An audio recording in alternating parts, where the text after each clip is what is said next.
আজকে এটা নাটক, কিন্তু একক অভিনয় নয়, দুজনেই করব। আমি মাইকেল মধুসূদন দত্তের ভূমিকায় এবং অপর্ণা হেনরিয়েটার ভূমিকায়। আমরা মাইকেলের 200 বছর এইমাত্র শেষ হলো, মানে 24 সালে শেষ হলো, 201 বছরের পদার্পণ করলো। ছাত্ররা তোমরা একটু চুপ করে শোনো, সহযোগিতা করো, তোমাদের এটা জীবনের কাব্য।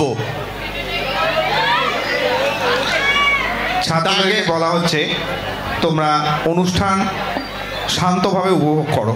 তাকে শ্রদ্ধা জানিয়ে আমি আজকের নাটক শেষ সংলাপ। মাইকেল জীবনের শেষে অনেক কষ্ট পেয়েছিলেন, সেটাই প্রকাশ করার চেষ্টা করব। শুরু করছি শেষ সংলাপ। Sharmistha, Milton, someone knocks the door. Let him come in.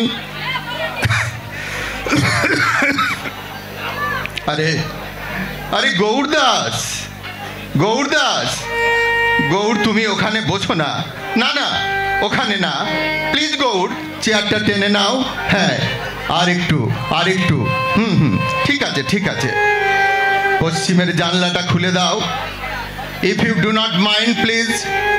দেখো ডুবন্ত সূর্য কি নিটোল আলো বয়ে আনছে। গৌর, প্রিয় গৌরদাস, না এ ঘরে না, নিশ্চয়ই কারণ আছে। হেনরিয়েটা আসছে, ও তোমার সাথে কথা বলবে। আমাকে বেনিপুকুরের বাসা বাড়িতে দেখে অবাক হয়েছ না? এটাই সত্য। লাউডন স্ট্রিটের সাহেব পাড়া থেকে উত্তর পাড়া দয়া করে জয়কেষ্ট মুখুজ্জে থাকতে দিয়েছিলেন তার লাইব্রেরি ঘরে। সেখানেও ঠাঁই হলো না। শেষে বেনিপুকুরের এই বাসা বাড়ি এক চিলতে মাথা গোঁজার ঠাঁই। ভাঙা জানালা দিয়ে হাত বাড়ালে আকাশ ঝুরঝুর করে সব ঝরে পড়ছে। হেনরিয়েটা, এ ঘরে এসে দেখো কে এসেছে। গৌর এসেছে, গৌর দাস বসাক। বেচারা সুদূর বালেশ্বর থেকে কষ্ট করে এসেছে। গৌর, তুমি কি আমায় দেখতে এসেছো? আমি ঠিকই আছি, ফাইন, খাচ্ছি, দাচ্ছি, ঘুমোচ্ছি। ঘুম, প্রশান্ত ঘুম। Method, I heard a voice cries no more. Macbeth does murder sleep.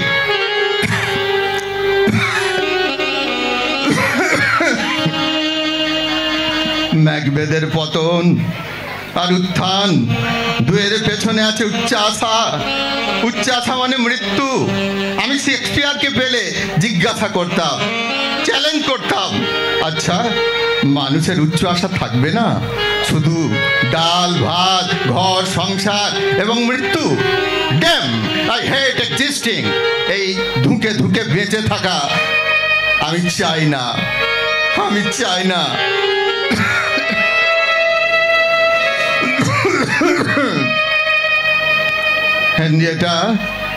Henrietta, আরে গৌরদাস এসেছে, দেখে যাও। সেই ডেপুটি ম্যাজিস্ট্রেট গৌরদাস, সেই গর্জনে সদা করে জলধর, উথলিল নদ নদী। গৌর আর মনু এলে আমার স্মৃতির দরজা একেবারে হাট হয়ে খুলে যায়। মনু অবশ্য আমাকে ভালোবেসেই উপদেশ দেয়। আমাকে বলে, মধু আর মদ খেও না। আচ্ছা গৌর, এই মদ না খেলে আমি বাঁচবো, থাকতে পারবো? এর চেয়ে আমার গলাটা ছুরি দিয়ে কেটে দিতে পারো না? কেটে দাও না। তোমার মনে পড়ে তুমি হাহা করে একদিন এসে চিৎকার শুরু করলে, মধু দেখো কেমন কবিতা, অ্যাক্রসলি, একে বলে ইংরেজি সাহিত্য। আমি বললাম, ও তো আমি এক্ষুনি লিখে ফেলতে পারি। তুমি বলবে বাংলায় লিখতে পারবে কি? লিখেছিলাম কিনা গৌর? গভীর গর্জনে সদা করে জলধর উথলিল নদ নদী।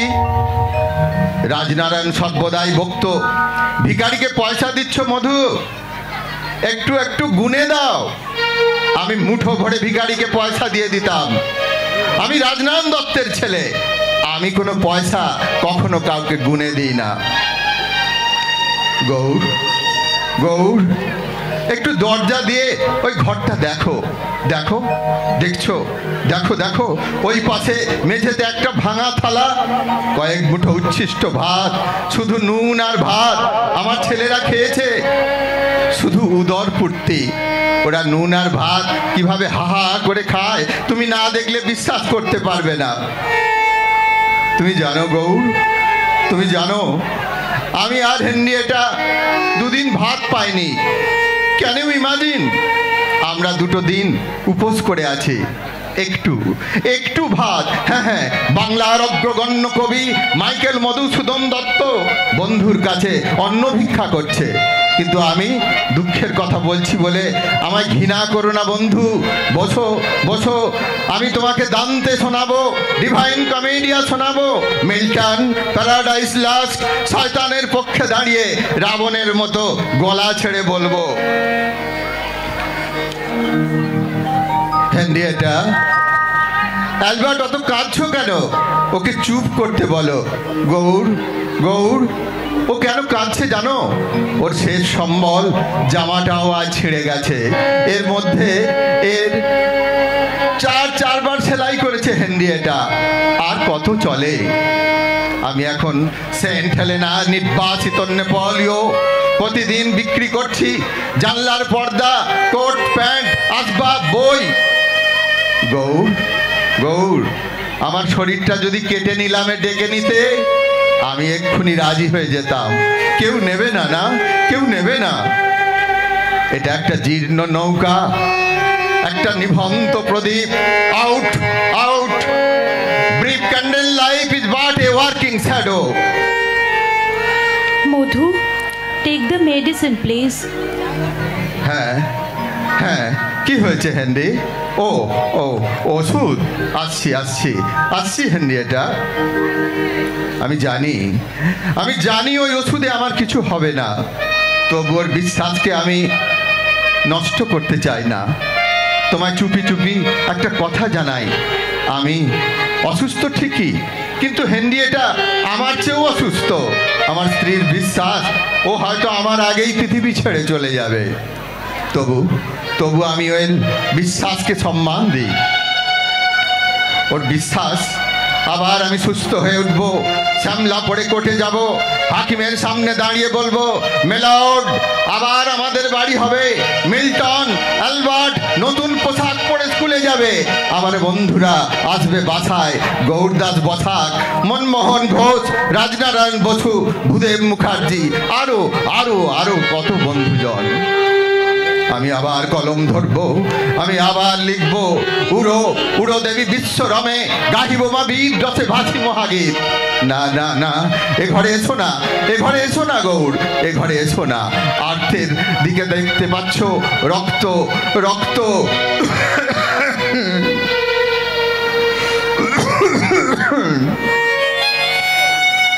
আর্থের রক্ত বজরায় গোলাপের মতো লাল টকটকে রক্ত।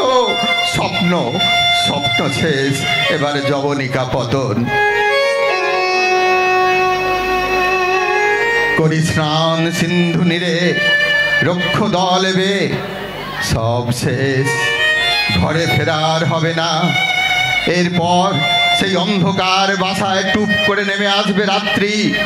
ক্লান্ত ডানা ঘুমিয়ে, চির ঘুমে ঘুমিয়ে যাবে পাখি। আয় আয় পাখি, আমরা দুজনে গলা ধরাধরি করে ভুলিব নীরবে। আয় আয়। গৌর, গৌর, কদিন আগে একটা মজার ঘটনা ঘটেছিল। শোনো শোনো। দুপুরের দিকে তখন আমি লাউডন স্ট্রিটের বাড়িতে বসে আছি, এক হাতে দান্তে, অন্য হাতে কনিয়ে।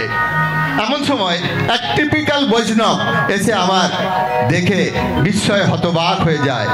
লোকটি জিজ্ঞাসা করে, জানালাম পদব্রজে এসেছি নবদ্বীপ থেকে। আমি ভোরবেলায় বেরিয়েছি কেবল ওই কবিকে দেখবো বলে। বিদ্যাপতি চণ্ডীদাসকে চোখে দেখিনি, কিন্তু তার পদ শুনেছি, কিন্তু ভোজঙ্গনায় যার পদ পড়লাম সে কি পদাবলী। নাচিছে কদম্ব মূলে বাজায় মুরলী রে রাধিকা রমন। আমি কি করলাম জানো গৌর? ওর সঙ্গে ধুয়ো পথ ধরে পূরণ করে দিলাম। চলো সখী তরা করি, দেখি তো পরাণ ভরি গোকুল রতন। লোকটা আমাদের দেখে বিস্মিত হয়েছিল। এবার তোরা পাগল হয়ে যাবে। একে কোট প্যান্ট পরা, ডিভাইন কমেডি এক হাতে, অন্য হাতে কানিয়ে, আর মুখে ভজঙ্গনা শুনে পাগল না হয়ে যায়। লোকটা 2 মিনিট চুপ করে দাঁড়িয়ে রইল, তারপর বলল, আপনি শ্রী মধুসূদন? আমি বললাম, দরজায় লেখা আছে মাইকেল MS ডট। লোকটির চোখ থেকে গড়িয়ে পড়ল জলধারা। আমার হাত দুটো ধরে জড়িয়ে বললেন, জানি না কোন অক্ষুর তোমায় মথুরায় নিয়ে গেছে, জানি না, তবে আমার বিশ্বাস তুমি কোনো শাপভ্রষ্ট দেবতা। ফল্গুর মতো অন্তঃসলীলা তোমার প্রেম। মধু, ওষুধ দিয়েছি, খেয়ে নাও। হ্যাঁ, আসছি। গৌর, দরজার ওই পাশে তাকিয়ে দেখো। দেখতে পাচ্ছ একদল লোক। এরা কারা জানো গৌর? আমার পাওনাদার। আমার কাছে টাকা পাবে। মুদির দোকানের লোক, মদের দোকানের লোক, আরো অনেক পাওনাদার। আমি ঠেলাওয়ালার কাছেও টাকা ধার করেছি। ওরা তিক্ত ভাষায় আমায় গালাগাল দিচ্ছে। শুনতে পাচ্ছ? আমি গালাগাল শুনি না। ওরা যত বেশি জোরে চিৎকার করে আমি তত জোরে দান্তে পড়ি, মদ খাই। ওরা শান্ত হয়ে ফিরে যায়। আর আমি যতটা মদ খেয়েছিলাম ততটা রক্ত হয়ে বেরিয়ে আসে আমার বুক চিরে। বাঁচার এত আশ্চর্য সমীকরণ। দেখছো গৌর, সবাই আমাকে বাঁচাতে চাইছে। তুমি, এটা মনু, আমাদের ব্যারিস্টার মনমোহন ঘোষ এক্ষুনি হাসপাতালে আসবে। জানো গৌর, আমার কোনো ভদ্রলোকের হাসপাতালে ঠাঁই হবে না। জানো গৌর, আমি কায়স্থ থেকে খ্রিস্টান হয়েছি। জাতের কি মহিমা! এর জন্যই আমি বাবা মাকে ত্যাগ করেছি। আমার মায়ের চোখের জল মিশে গেছে কপোতাক্ষের জলে। ত্যাগ করেছি আমার বঙ্গমাতাকে। বেথুন সাহেব যদি বাংলায় আমাকে ক্যাপটিভ লেডি লিখতে না বলতো তাহলে হয়তো আর লেখাই হতো না। যতীন্দ্র মোহনের মর্কট কুঞ্জে সেই একজন বলেছিলেন, বিদ্যাসাগরের মতো এত বড় ভাষাবিদ পণ্ডিত মানুষ বাংলায় আর নেই। আমি তাকে বলেছিলাম, থামো, ভাষাবিদ? বিদ্যাসাগর আমার চেয়ে বেশি ভাষা জানে। আমি একসঙ্গে 13টি ভাষা অনর্গল লিখতে বলতে পারি। French, Latin, Hebrew, Greek, Italian, Spanish. Vidyasagar জানে না, কিন্তু বিদ্যাসাগরের আছে এত বড় হৃদয়। তোমরা বলো বিদ্যাসাগর, আমি বলি করুণার সিন্ধু তুমি। সেই মনে জানে দিন যে দিনের বন্ধু। আমি আজও বুঝি আমাদের এই ধুলো মাটির দেশে জন্মে একজন মানুষ এত বড় প্রাণ কোথা থেকে পায়। আসলে আমরা হলো ছোট্ট টিলা, আর উনি হলেন হিমালয়। হ্যান্ডিয়েটা অ্যালবার্টো তো কাঁদে কেন? তুমি ওকে বলো না আমি হাসপাতাল থেকে ফিরে গড়ের মাঠে যাব, ঘোড়ার পিঠে চড়াবো, একটা লাল স্যুট কিনে দেব। স্যুট? আমি কি আর আলিপুর হাসপাতাল থেকে ফিরতে পারবো গৌর? এখন আমার কাছে হাসপাতাল মানে দান্তের ইনফার্নো। এই সময় আমার দুঃখিনী মায়ের মুখ মনে পড়ে যায়। কতবার আমাকে ফেরাতে চেয়েছিলেন, কিন্তু আমি ফিরিনি। কত পদ ভোলা নীর হারা পাখি আমি, কোথাও আমার জন্য শান্তি সাজানো নেই। আমি পৈতৃক সম্পত্তি থেকে বঞ্চিত হয়েছি। কোচবিহারের রাজার কাছে, বর্ধমানের রাজার কাছে সামান্য একটা মাসোহারাচে চিঠি লিখেছিলাম, তার কোনো সদুত্তর পাইনি। একটা কাজ, যে কোনো একটা কাজ, বাঁচার জন্য কাজ, কিন্তু কোনো বদন্যতা দেখার নেই। বাংলার অগ্রগণ্য কবিকে বড় জ্বালা, বড় জ্বালা, বড় দাহ এ বুকে।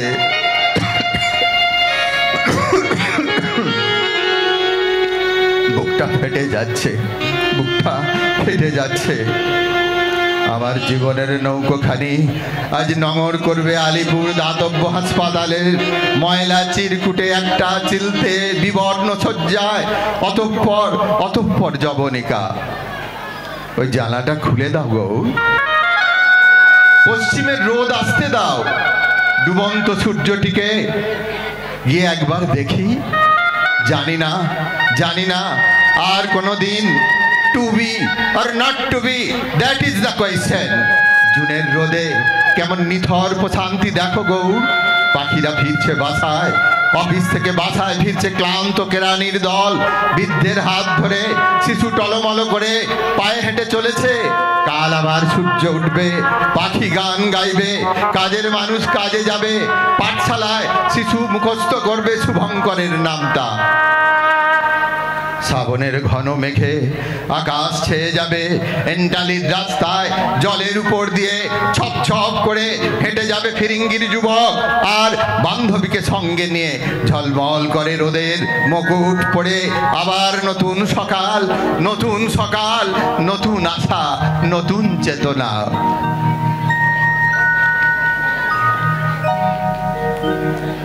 এই সব ছেড়ে কোথাও যেতে চাই না গৌর। এই ধুলো মাটি আমার কাছে পারিজাতের থেকে সুগন্ধি, এই যে স্বর্গের চেয়েও পবিত্র। যাব না এই মাটি ছেড়ে। চাই না আমি ফুরিয়ে যেতে। ডিয়ার মনু, একটা কথা দাও আমাকে। আমি না থাকলে আমার ছেলে দুটো যেন দুটো ভাত খেতে পায়, ভাত না খেতে পেয়ে যেন মারা না যায়। প্রতিশ্রুতি দাও মনু, প্রতিশ্রুতি দাও। হ্যাঁ, মনু আমায় কথা দিয়েছে আজ নিজের সন্তানের যতদিন অন্ন জুটবে আমার সন্তানরাও খেতে পাবে। এই পরম শান্তিতে লিখেছিলাম ডাস্টবিন কবিতা, শুনবে সেই ডাস্টবিন কবিতা? দাঁড়াও পথিক বর, জন্ম যদি তব বঙ্গে তিষ্ঠ ক্ষণকাল। এই সমাধিস্থলে জননীর কোলে শিশুলভ, এই যে মতি বিরাম মহিপদে মহানিদ্রাবৃত দত্তকুলোদ্ভব শ্রী মধুসূদন।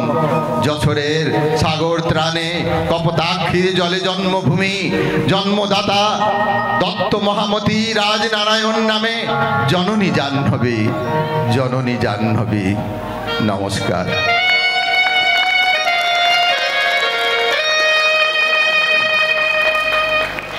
এই সাহায্য করেছে, উৎসাহ দিয়েছে গৌতম, আমার ভাইয়ের মতো, এবং সুমন্ত দে, ডক্টর সুমন্ত দে।